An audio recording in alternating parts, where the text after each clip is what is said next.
Hello, everybody. Hopefully this works for you. Make sure you have your sound up. Make sure my sound works. And so this is the first time using kind of a new system here. So let me know if you can't hear me or anything, or if there's any problems. And I'm so glad that you're here. I'm just going to wait just a little bit longer, wait for a few more people to come through. And while I'm waiting, someone kind of mentioned that some comments are disappearing. People have been writing some questions, and I have no idea where they're going. And I'm talking to YouTube about it, but they are getting deleted for some reason. And so I think if you write a comment now as we're chatting, I'll be able to see your question and be able to answer it, hopefully before it disappears. And so I'm so glad that you are here. I know, this is a question and answer about OCD. If you're going to write a question, make sure you kind of keep it in one go instead of 2 or 3, because it's hard for me to kind of see that as it's broken up. And we'll kind of just get through some questions here. And so let me figure this out. I've got something in my face. Okay, let me find a question here that I'm going to start answering. All right. So there we go. So this person asked, I see myself getting uncomfortable and a little scared when I'm not anxious or battling intrusive thoughts. It's as if my mind wants these thoughts and anxiety. Any tips on fixing this? So I actually made a video on this. And this is actually pretty common. When people feel anxious, they feel anxious. And when they don't feel anxious, they feel anxious because they feel like they need to feel anxious about these intrusive thoughts.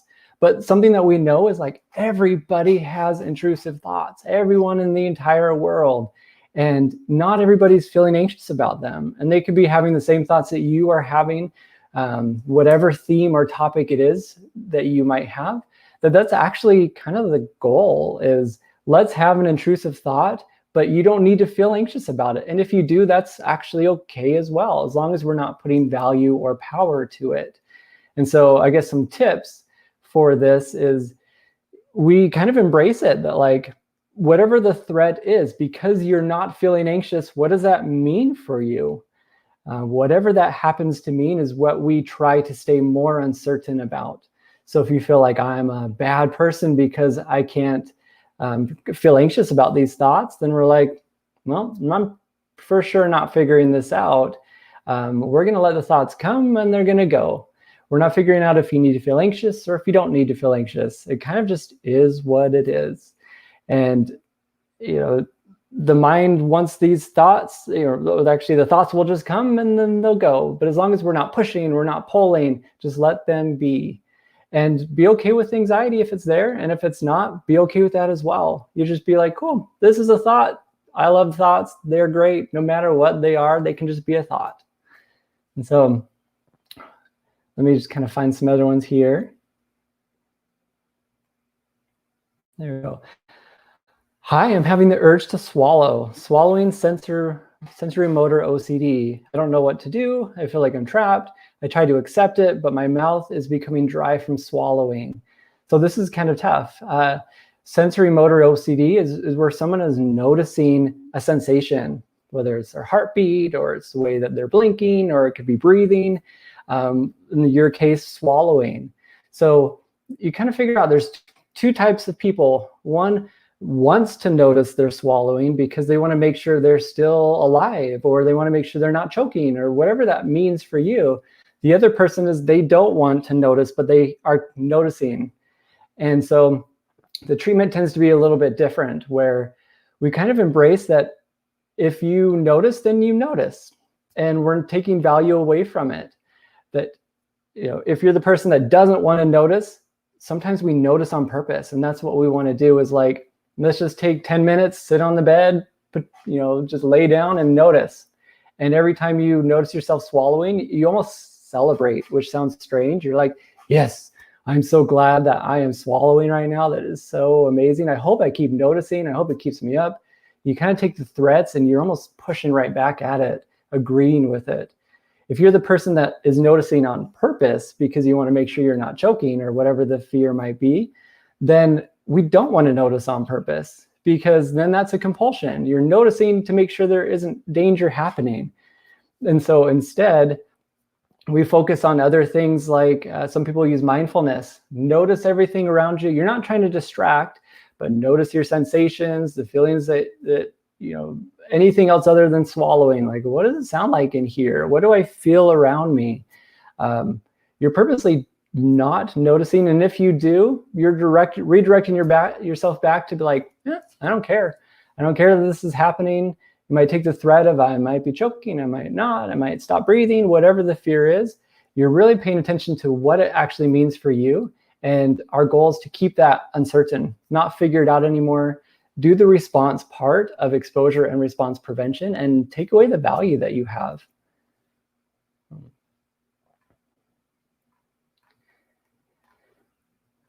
All right, let me find another one here.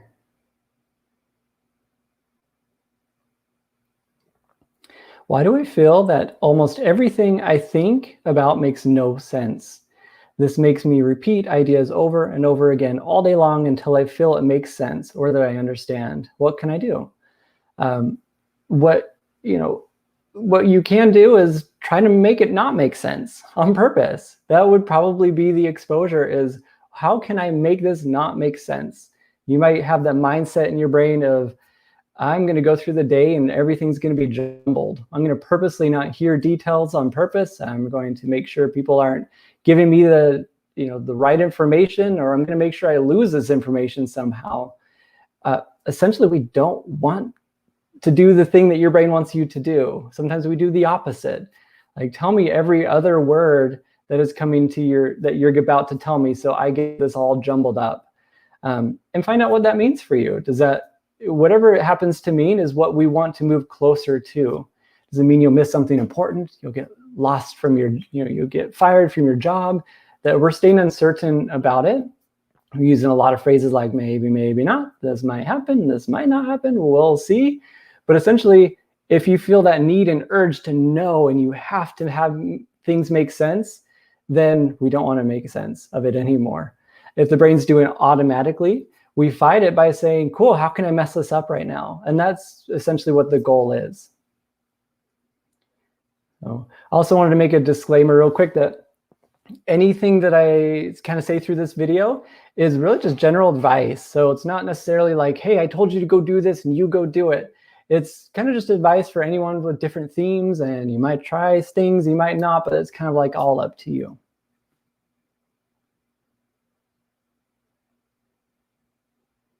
Okay.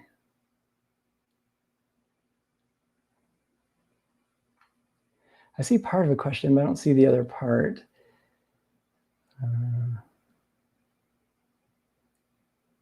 Here we go.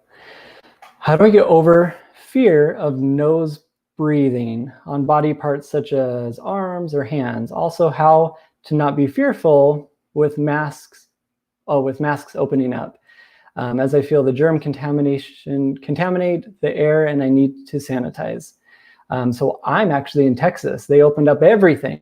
We don't have to wear masks. We can go to restaurants indoors. We can do lots of different things. Essentially, it's kind of up to you. What I say is we follow CDC guidelines. Whatever it is, they may be right, they might be wrong. But if they say wear a mask, we wear a mask. If they say not to, we don't need to. If they say cough in your arm, we cough in our arm. But if it's something that someone is doing obsessively, they're doing over and over and over again, then we know, okay, does the CDC say that I need to do this 50 times a day? If that's not in their guidelines, I'm going to choose to not do it. I might take whatever the threat or fear is and say, I don't know, I might get sick, I might not. I know there's real risks out there, but the brain's looking for that one, the chance of somebody getting sick, and it's saying you really need to protect, which is smart, but we're just following the CDC guidelines for that. Even with hand washing or sanitizing, most people, after they use the bathroom, before they eat food, if they purposely see dirt on their hands, they'll do that. If someone says, hey, I have a virus and I just shook your hand, like, I probably go wash my hands as well. But we have to see those immediate threats before we're going to actually fix a problem. If it's a guess, if we're not sure, we're purposely going to stay uncertain, risk it. I think that's what a lot of people are doing when they're not wearing masks and all that, is they're essentially choosing to live life and risking that they might get sick. Some of them are and some of them aren't. And I think that's a really important aspect, is since there's real threats, we have to learn to accept that it might actually happen, but it might not. But if whatever you are doing is getting in the way of living life and enjoying, then you know that's probably not the thing that I want to continue doing, at least obsessively, or how many times you are doing it. And so the idea is, sometimes people will take out a piece of paper. I'm doing this 50 times a day. I'm sanitizing this many times. What is a reasonable goal for me? Maybe I only want to do this 5 times a day.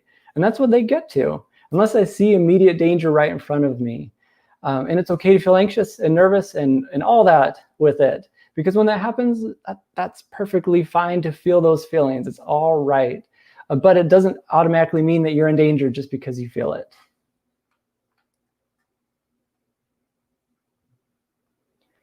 It's a really good question. My anxiety, AKA OCD, comes and goes. Sometimes I can go 6 to 7 days without any problems, and then boom, one day it's back to a constant fear, doubt, and questioning. Why is that? Well, they say OCD waxes and wanes. I don't know why they use that term. It's kind of strange to me, but waxes and wanes, which means that it goes up and it goes down. There's days where it's not great. There's days where it's wonderful. It's something that individuals learn to kind of accept over time, that I might have symptoms today and I might not. And it's good to know that your chances of not having symptoms is doing treatment. That most people who use exposure and response prevention on a daily basis, whether they're feeling symptoms or not, they're choosing to not do the compulsions anymore. They're feeling anxious, it's okay. They're less likely to actually have those periods where, oh, boom, it all comes back. Because, and I totally get it, those days where you're feeling great, you probably don't want to do treatment, like I wouldn't want to. But that's actually one of the most important days to do it, is to say, that thing that doesn't bother me anymore, I'm purposely going to touch it, or I'm purposely going to go towards whatever the fear or topic is, because I want to make sure my brain still knows that I'm the boss with this thing. So totally normal that this is happening. But you can choose to reduce, hopefully, the symptoms that are coming up during those days where it is really, really bad for you, by choosing to do that treatment every single day.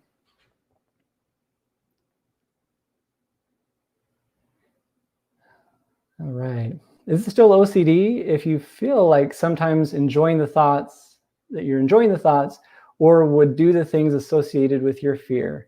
Well, I don't know if I'm giving reassurance or not, but I created a video specifically on this. What if you like your OCD thoughts? What if you enjoy them? Guess what? It's okay to like thoughts. It's okay to, whatever the thought is, it's okay to have a thought that maybe you enjoy or that you like, but it's also taboo. Like, that's perfectly fine. When it comes to OCD, the part I look at is, what does it mean for the person? Are they feeling anxious? Are they doing compulsions because of it? Are they ruminating? Are they trying to figure it all out? If that's the case, then we already know probably OCD. But that tends to be the compulsion for most people, as they're trying to figure out, is this OCD or is this not? Or is this OCD or is this not? And our goal is to say, I don't know, it might be OCD, it might not. That might be something that this person goes along with and just continues repeating over and over and over again. That tends to be the compulsion, is just trying to figure that out. And so we just say, hey, let's let thoughts be thoughts, and it might be OCD and it might not. Sometimes I give answers that I'm like, man, people are going to hate me because I'm not really giving you like a really good answer. But that's kind of the goal, is like, reassurance wise, we don't want to seek reassurance. And we kind of take these answers and be like, you're right.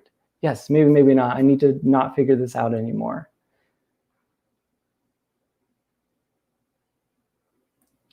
This one's pretty similar.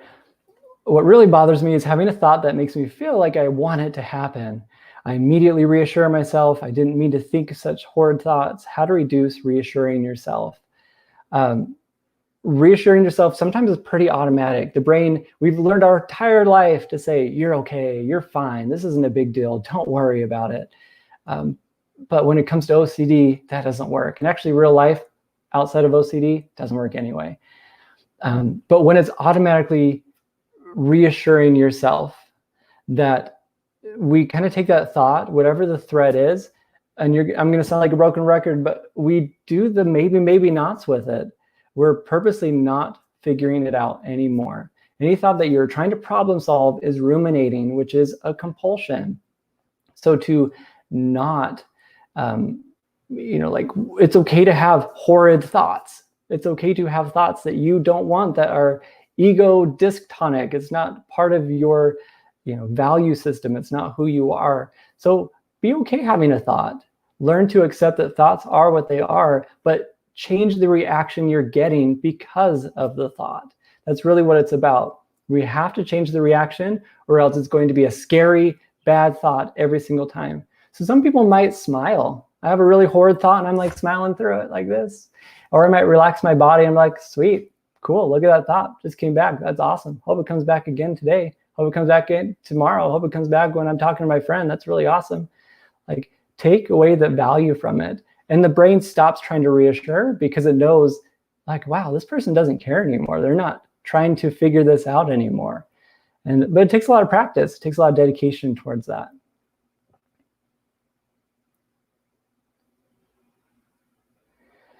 Why do thoughts and feelings feel so real in the moment? That's for their daughter. They feel real because the brain says they're real.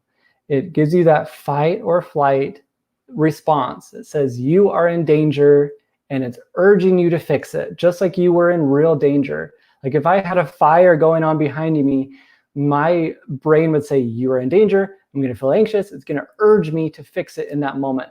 Jump out the window, whatever the thought is. It's the same thing. That's kind of just how OCD is designed. I'm going to tell you you're in danger, even if you're not. It's a complete lie. And I'm going to make you feel that feeling, urge, and it's going to come up with an idea. If you do this, you'll feel better. And the person does it, and all the brain knows is you did a good job. Good job for keeping yourself safe. So next time I give you that thought, you know exactly what to do. You do that same behavior. Go wash your hands, whatever it is. And so it slowly over time just ingrains and says, you're doing a good job. Keep going. You're doing a good job. And so it tends to feel more real over time because that's all the brain knows is made you feel anxious. You did something to get out of it. Way to go.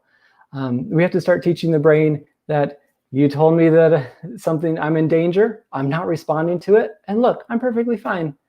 And it finally learns that, like, okay, I think I'm throwing out a false signal here. So maybe I need to slow it down. That's through that treatment of exposure and response prevention. Let me find some other ones here. I got triggered a few minutes ago by a TV show I was watching. I experienced an attack. Any tips? This is so difficult because we have to continue moving through life, whether it's a TV show, movies, friends, whatever you're choosing to do. And you might be triggered reading something, hearing me say something, whatever it might be. But when someone has that mindset of, I'm choosing to be uncertain, I'm moving closer to the threat, anytime I ever get triggered, they're more likely to get through that moment and respond much differently than if it was a complete surprise, which of course, most of these are surprises because you didn't know it was going to happen. But if you have that thought, oh man, I just watched something that really triggered me, and you already see yourself ruminating, I say, rewind it, watch that part again, rewind it, watch that part again, rewind it, watch that part again, which sounds horrible, but it teaches the brain, hey, you want me to react to this? Look what I'm going to do. Hey, you want me to react? Look what I'm going to do. That is how, and you might already be in that attack mode, but when people are ready, they're ready to pounce when those triggers come.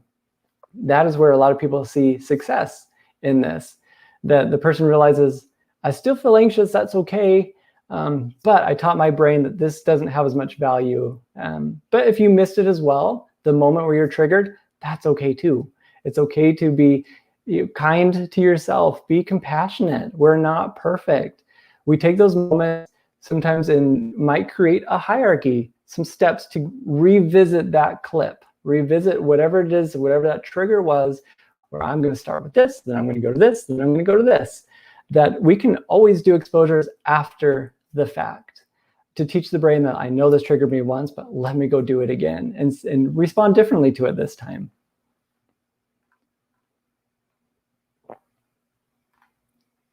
Okay. Here we go. I suffer from memory hoarding, and when I try to recall a specific thing that happened in the past that I can't remember, my brain tends to sometimes fill in the blanks with false memories. Sometimes people call this false memory OCD.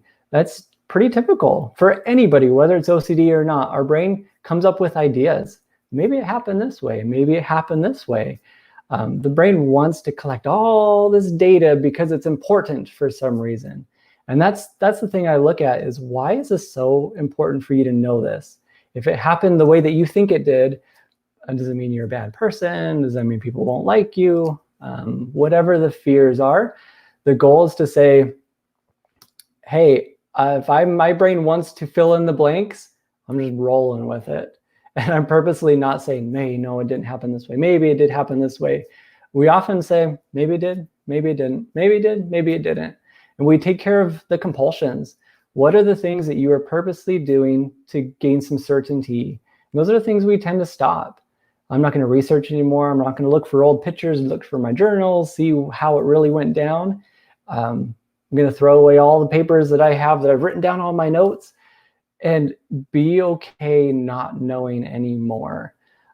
Even if it's so important that you feel like you need to know, that's typically what we do, is like, I'm going to choose to not know and not figure out what's a real memory and what's a false memory, because our brains can really play some good tricks on us about all this stuff. And we know if you're feeling anxious, there's no immediate threat. We're just going to chalk it up as OCD and say, not dealing with it. Sorry, not engaging with you anymore.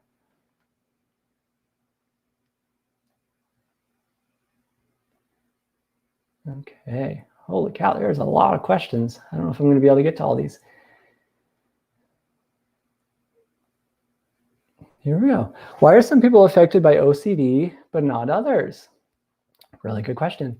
We know it's biological. So somehow the brain is just developed at some point for somebody where they kind of get these, false signal loops in there, and it's passed on from generation to generation to generation. The brain is just, every little detail about how it works.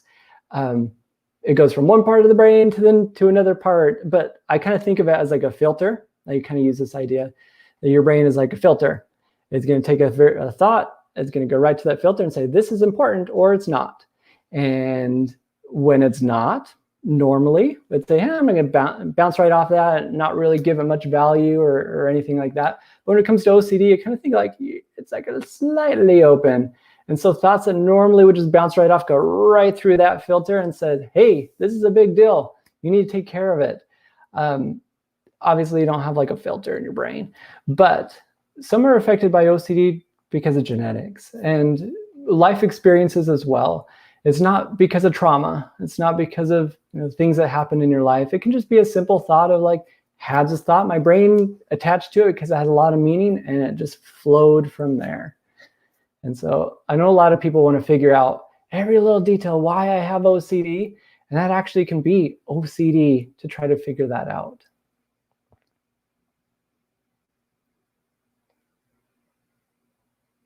Okay. Totally lost my spot on this, man. Where are we here?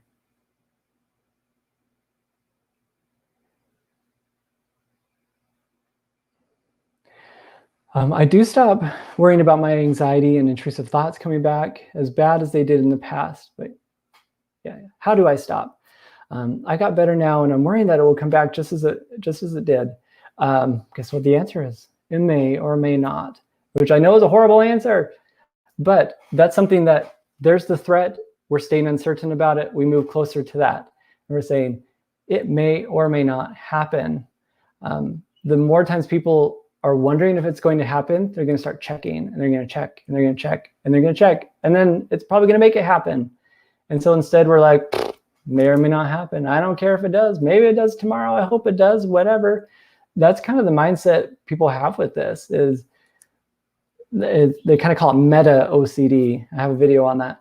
Meta OCD, where it's kind of outside of the obsessions and it's worried that you're going to have obsessions. And so that's kind of how we answer it. I might have it again, I might not. We'll see, hope it does. That'd be cool. Like, what can you do to take value away from this? And that's the goal for it.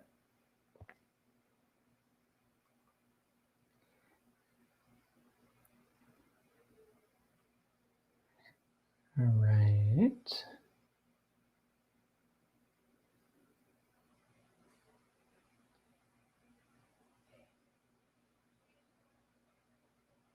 Okay. Oh, wow. I didn't realize. Hi, Nathan. I love your videos. How can I get over unwanted intrusive thoughts about selling my soul? It's been over 3 years. Also, on average, how long does recovery take? Thank you so much. Just kind of like OCD is OCD. No matter what topic or fear or worry it is, people are going to have unwanted intrusive thoughts. They don't want these thoughts. And so we often say, how can I move closer to whatever I think the threat is, whatever that meaning is for me? Like, for instance, if you were selling your soul, what does that mean for you? Sometimes we use a lot of maybe, maybe nots with that. And we purposely, some people might write down all the compulsions. What are all the things I'm doing to figure this out, or figure out how long recovery is even? That sometimes people, you'll read all over the internet, oh, it took me 6 months, it took me 3 years, it took me whatever. And people will look for those timetables. Oh no, it's been 6 months, I'm not better. Instead, we don't really put a timetable on it. Recovery kind of means that you might still have thoughts, but your body's not responding to it the way that you normally would respond to it. And so you kind of think about that, of a realistic goal of what does recovery actually look like? The more people stop giving into the compulsions and they stop trying to figure it out, the more the brain doesn't want to think about it. But the second you engage and you hook into that meaning, it's going to want to stick around. And so exposure and response prevention, move closer to what we think the threat is. And it's actually okay sometimes to say things like, I may or may not have sold my soul. And I know people hate those answers, but that is actually where we want to go when it comes to this, is like, I'm no longer figuring this out. Here is this neutral answer to show you that I don't care anymore. And it's kind of being dedicated to that, to choose to not figure it out anymore.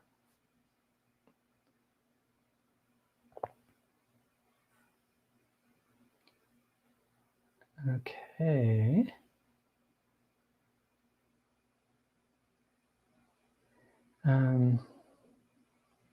Here we go. It's a little bit harder to get all these questions. There's so many here. I struggle with sexuality-themed intrusive thoughts and rumination. Super, super common. Generally swings from HOCD, but lately has gone to fear of underage girls, which actually is really common as well. How do you deal with these evolving themes? So this is going to attach to whatever you care about. People care about different things, and we know that OCD is OCD. So if there's 100 different themes, you'll find it all filters down to uncertainty. There's some question in your mind. And we deal with these all through exposure and response prevention. There really is one that we can't use that with. And if you don't know what that is, I encourage you to look it up and research. But we know that, like, let thoughts happen, but we're not going to put value to it. We're not going to say it's a good thought. We're not going to say it's a bad thought. We're not going to reassure. You're not going to look online and research. We choose to, what are the responses you're doing because of this? The things you're avoiding, we choose to not do those anymore. Because the more people do that, the more they start worrying about it. The more they put value and power to it. And so dealing with this, we say, if a new theme comes up, we treat it the same way. How can I leave this uncertain? How can I not do the compulsions anymore? And do it often. Do the treatment often. expect a new theme to possibly happen. That's just what happens with OCD, because it wants to attach to the new thing. I got a new relationship, or I saw this movie, or whatever it is, and we attack it right when it hits. Not, weeks down the road when all of a sudden you figure out, oh, this is OCD. We do it now. That's something people are aware of. Like any new theme, any threat that comes up, I'm already answering it a lot with a maybe, maybe not. Working with a therapist is really great as well to kind of really get good exposures for you, specifically for your core theme, essentially.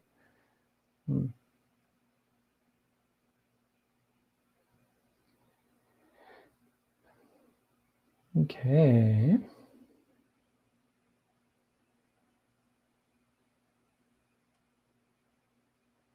Man, I don't even know where to start with these next ones. There's so many.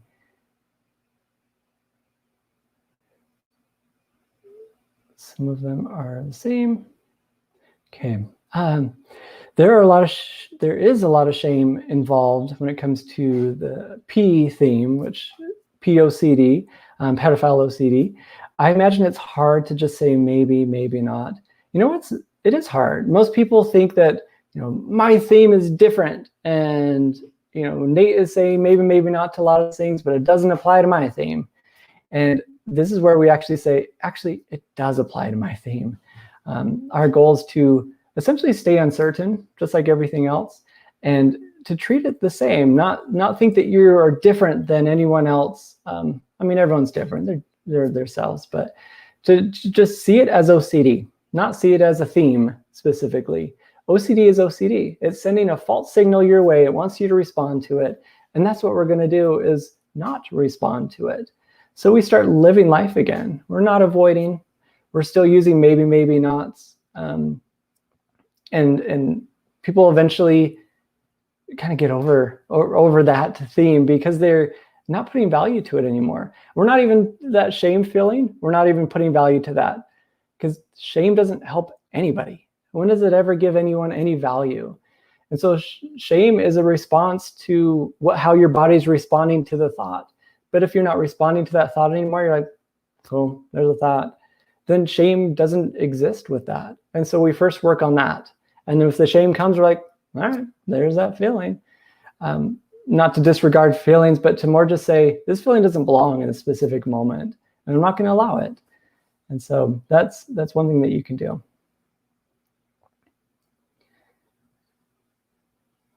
All right.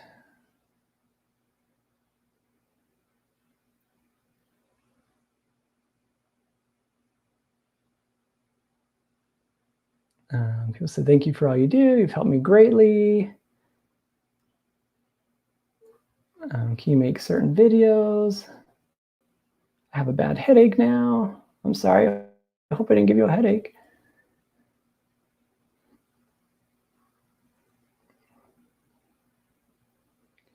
Okay.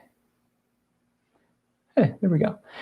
What is the goal in terms of recovering from real event OCD? Should we no longer have any shame or guilt about what happened? Really good question. So real event OCD is real things that happened in the past. They could be small things, they could be big things that we focus on quite a lot. The goal isn't to have any feelings about it. It's actually to say, you can have a feeling of shame, you can have a feeling even of guilt, but you're not letting it direct your life. And what I find is that when people are no longer responding to these feelings, and I probably sound like a broken record, the thought doesn't want to keep coming up, because it knows that, like, I keep warning you that you're in danger and you need to figure this out, but why are you not responding? If you're not responding, then maybe this isn't a big deal in your life. And that's something that to kind of focus on is, if you're not going to make this a big deal, let the feelings come, let them go. If shame and guilt happen, our goal is to not attach that to these past experiences. Guilt doesn't belong in this moment. Guilt is there to help us learn from an experience in our life. And if there's nothing to learn from, then we know it's definitely a false signal.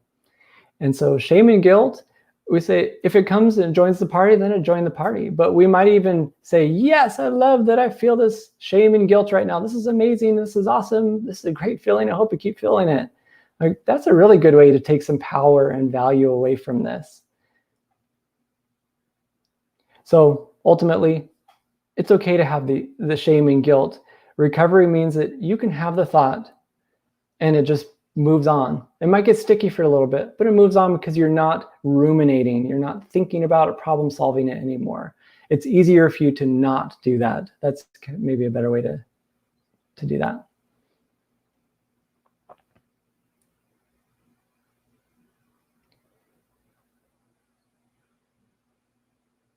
Okay.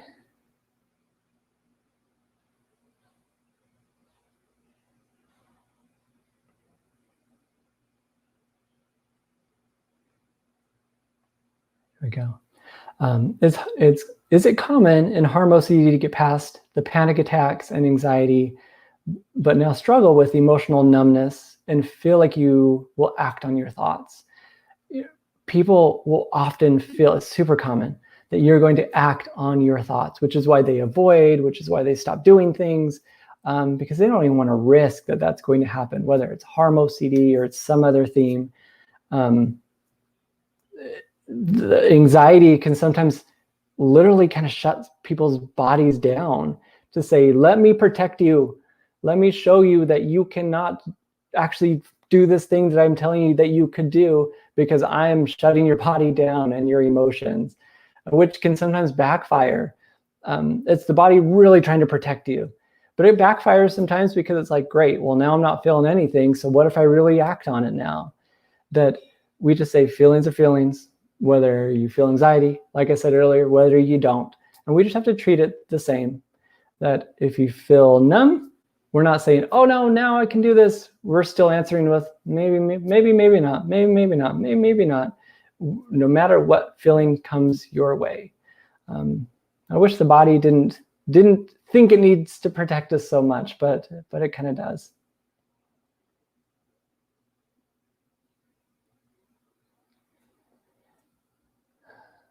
How can I stop myself from overeating?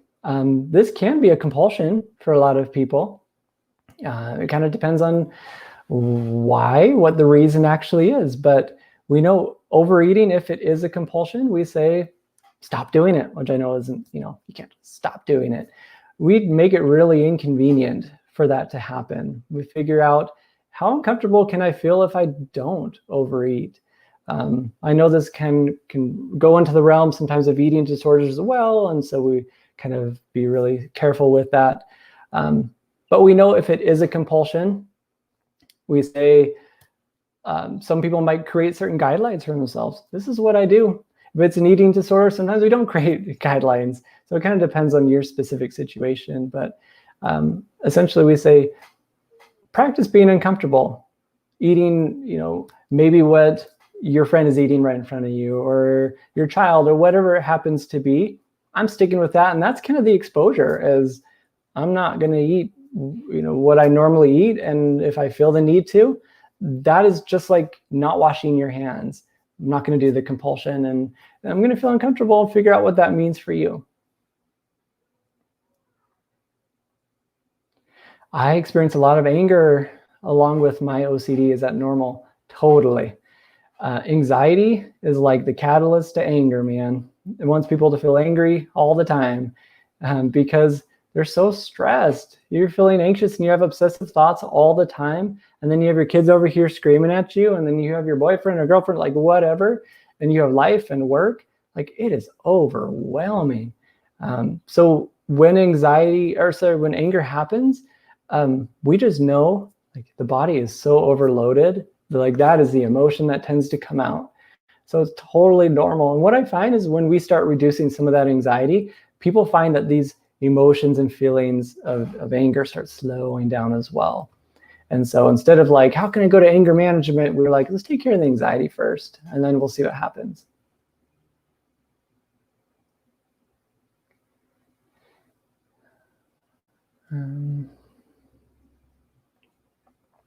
How does someone start ruminating about a person who hurt them but hasn't apologized? It feels more hurtful. A lot of people do ACT therapy, acceptance and commitment therapy. We accept that things are what they are. We have no control over somebody else, only yourself. And so we focus on breaking that connection. That person's them. They may or may not ever apologize. And it's not your job to make them apologize. We learn to accept that things are what they are. And we figure out what the person's value system is. What do you care about? And that's the thing we focus on. I care about my family. I care about religion, whatever it happens to be. And we move more towards those values. When the brain wants to go back to this, we learn to accept like, yeah, they may or may not apologize. We can accept that feelings were hurt, but we're not going any further from that, which takes really a lot of time to do and a lot of effort. It is really hard.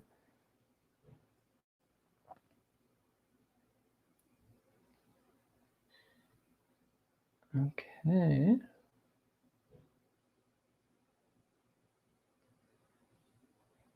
All right. Have you guys heard of this one? Hi, Nathan.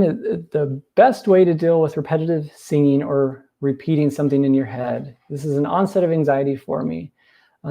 People have this. They sometimes have songs that go through their brain. They have words that they repeat, repetitive singing, and each person is different. Some people do it because they feel like they need to. Some people do it because their brain just automatically does it. But what we do is we say, let's actually listen to that song on purpose. Listen to that repeating in your head, whatever it is, if you can. We do it over and over and over and over. And you practice changing your response to it. Like some people might put a big smile on, like whatever song it is, and they're like, I love this song. This is great. I hope it stays in my head all day. This would be wonderful if it stayed in my head all day. Hope it just like infiltrates while I'm at work. That'd be so great. Because what happens is when people are like, no, get rid of the thought or the song, it just wants to keep coming back. So instead we move closer and instead pull away from it. We're not saying don't do it. We're saying actually do it, but teach your body to respond differently to it.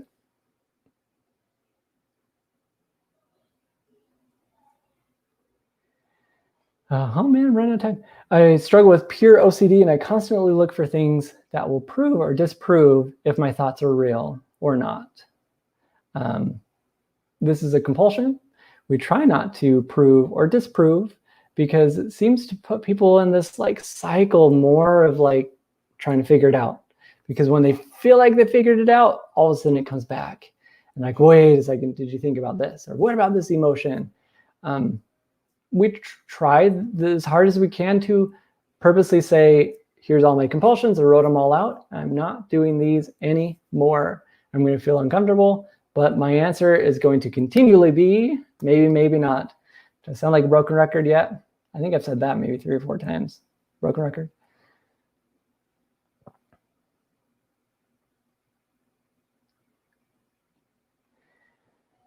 So really common theme, HOCD. It's not giving me any anxiety. My thoughts are saying that I'm gay and that I'm in denial because I'm not getting anxious and it scares me so much. What can I do? Some people feel this way. Some people don't. Ultimately, with sexual orientation OCD or HOCD, we say if it's an obsession, then we're treating it as an obsession. Whether the anxiety is there or not, the body's responding to something. There's some distress that could be there. And so that can be kind of the meta OCD that people are like, uh-oh, I think because I'm not feeling anxious, like we talked about earlier, this must mean that this is true. And so we don't put any value to that whatsoever. To say feelings aren't going to tell you what is true and what is not true anymore. We know if this is interfering in somebody's life, then you purposely make the goals to say, I am not figuring this out anymore. No matter what feeling I have, I'm not checking, I'm not looking, I'm not asking, like whatever it is. And we're not using value to feelings anymore because feelings are not facts and we're not going to use that as such.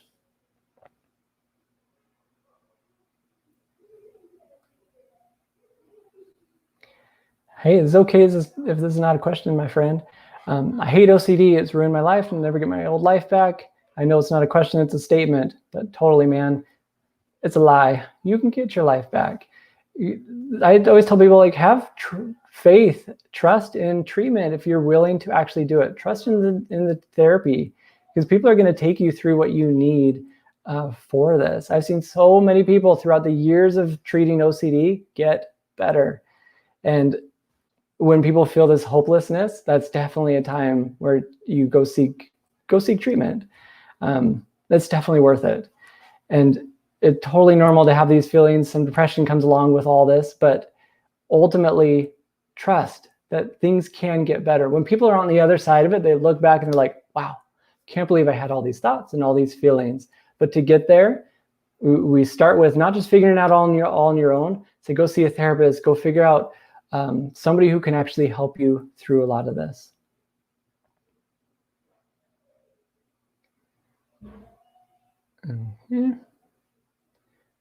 I'm running out of time here.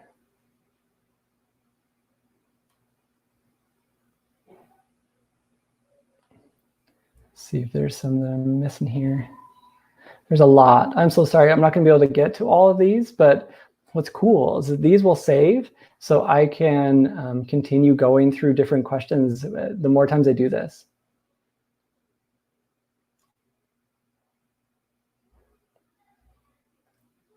This one's good. Not the other ones aren't good. They're good. But what do you do if you have someone who keeps on telling you to do certain things because they have OCD? They're really annoying with it. Totally normal.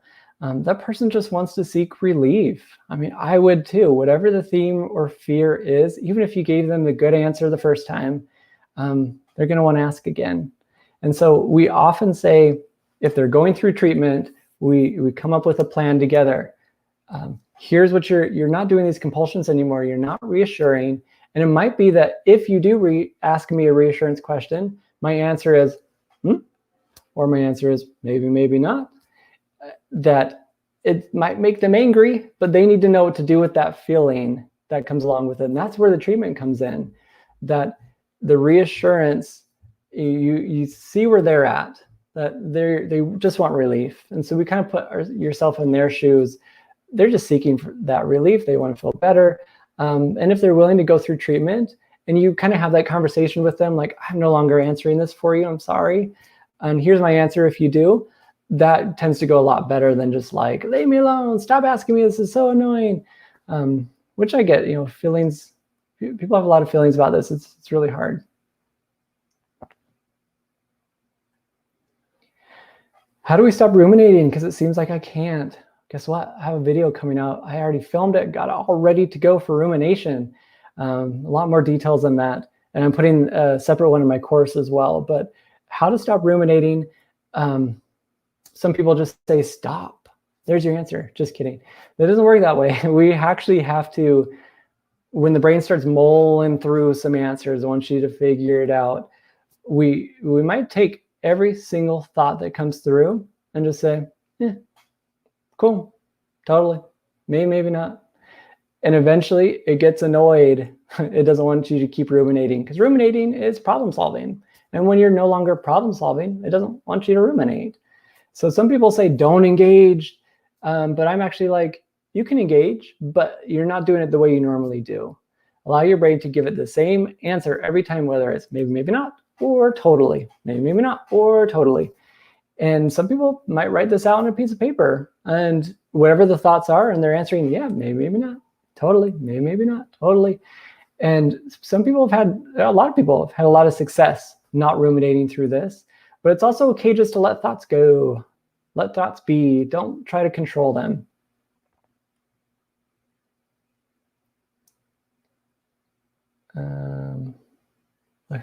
Here's kind of a double one. I had ERP 19 years ago. I was wondering if it's still being used as treatment. Totally. It's probably different than when you did it 19 years ago. Things have definitely changed.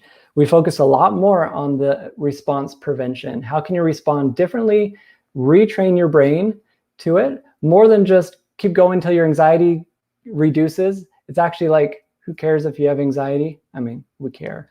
But you're teaching your body, I don't care if I have anxiety. I'm teaching my brain something different, that the fire behind me isn't actually a fire, and I'm going to prove it by not doing anything about it and see what happens.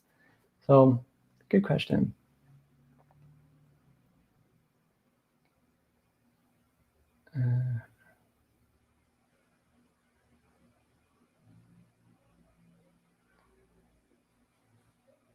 All right.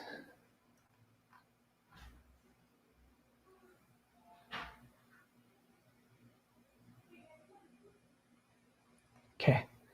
Does anyone have to do a task in order they have them and time to break it, or they can cause stress or anxiety? I think what you're trying to say is some people do different tasks. Depends on if it's kind of a just right feeling or whatever it is. But some people are like, I got to do it this way, especially nighttime routines I see are this, especially with kids. Say it this way, do it this way, say the words exactly right, right tone, all of that. And if you break it, causes stress or anxiety.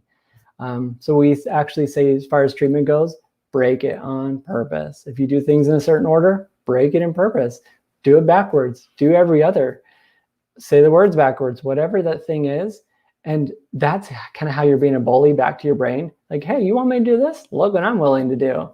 And eventually the brain stops directing people to do that, because it's like, I can tell them to do this, but it doesn't seem like they're going to. All right, I probably have time for one or two more. Let's see.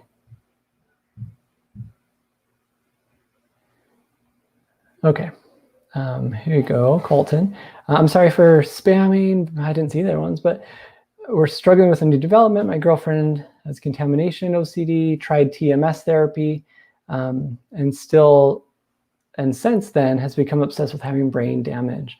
So TMS, I guess you could probably look that up, but put this big machine on your head, and it kind of helps with some depression, some anxiety, depending on the person. But we might treat this the same as any other OCD, where the answer is maybe, maybe not, maybe, maybe not, maybe, maybe not. We're kind of going through not reassuring, but at the same time, you want to keep your relationship and be strong. So you work on that together. Let's not go through this question anymore. Here's how you can do this exposure. Working with a therapist definitely can help through that. But if there's fear of brain damage, you don't see immediate threats, then we're saying, I don't know, maybe, maybe not. And you can support however you support, but she has to be the one that is doing that. Because if not, if you're just the one saying that, it's going to be a hard road for her. So she's got to be the one that says, I'm not going to figure this out anymore. And if I'm doing any behaviors to figure it out, I'm no longer doing those behaviors.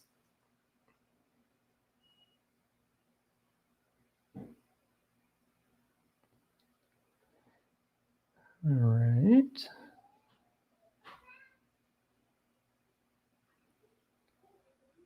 So I'm just trying to find another one here.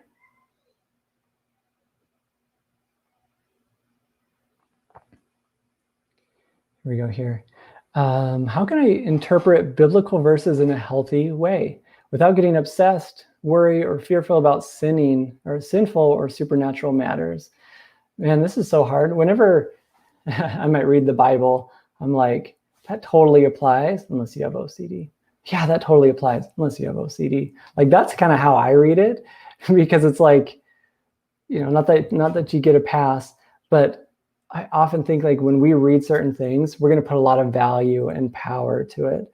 And so we have to learn to not do that, respond differently to it, of like, here's what it says, but am I putting my own interpretation and feelings and emotions on it? Or is this what is said to me and that's how I need to go with it? So a healthy way might be like, if I'm choosing to not read because I'm anxious, then I'm going to read. If I'm choosing to read, but I'm trying to figure out if I'm a good person or whatever the fear is, I'm just going to read, but maybe mess it up on purpose. So I'm not reading the way that I normally would read. We essentially figure out, what is the meaning? Why are you doing it? And what can we do differently about it? You look at that motivation. Why am I doing whatever I'm doing? And how can I change that? If you're doing it for anxiety's sake, we're not going to do it. For any other sake, we can do it.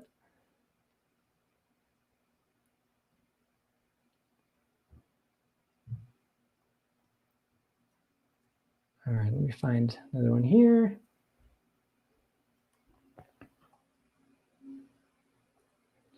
Okay, just lost an ex. I can't let her go. She runs my awkward moments and is always first before what I'm doing. And I have to stop everything to take care of the problem. First of all, I'm so sorry for that. It's really, really, really tough. I always say, when it comes to OCD and relationships, like everything in life is so uncertain. We don't know what's going to happen day after day after day. But when we focus on our values, like my top values is my family, my kids, religion. Like if I'm not focused on those specifically, I know I am not happy. And anxiety and fear can go one direction, but when we go back to our values, that is where we're the happiest. So we kind of embrace that, like life sometimes is what it is, and it can be really hard, and we move forward with what we have instead of look towards the past. And so I wish the best for you, my friend. I hope things go well. So, you just said here, no, I'm not lost in an ex. Well, maybe I understand what you said. But, wish you guys the best. So through a lot of these, I know a lot of you guys are still here. These questions that you're brought up are like amazing. I love that you guys are all talking about it. One thing that you can do if you really would like is I have, online just support group, Facebook, it's free. You can go through, people are asking each other questions, they're working through different things and supporting. And so I'm going to put that link here in the description. So if you want to join that, you can. I think it's pretty awesome. And I have that online program as well, which you probably already know about. But if you don't, like a lot of people don't have access to therapy. This is where I go, like OCD and anxiety online. It's just kind of videos that I have, 41 videos that take you through exposures, how to do them, and maintaining progress. And so that's something you're interested in as well. You're welcome to go to that. I always say find a therapist also if you'd like, iocdf.org. Don't just find a general therapist. Find someone who you feel like is going to actually be specialized in this, because it is, kind of a tricky disorder, but definitely not hopeless. You guys can work through it. I'm going to do more of them. I'd love for you to join the Facebook group and let me know, like, if I should continue doing this, if I do specific themes, because I think that's what I'm going to do. And yeah, I appreciate you guys. So I am probably going to go put my kids to bed, realistically, but I appreciate you guys so much. And I'm going to do this again. And any questions you have down in the comments, I'll try to answer as well. And so thank you so much. And I will talk to you guys again. Thanks.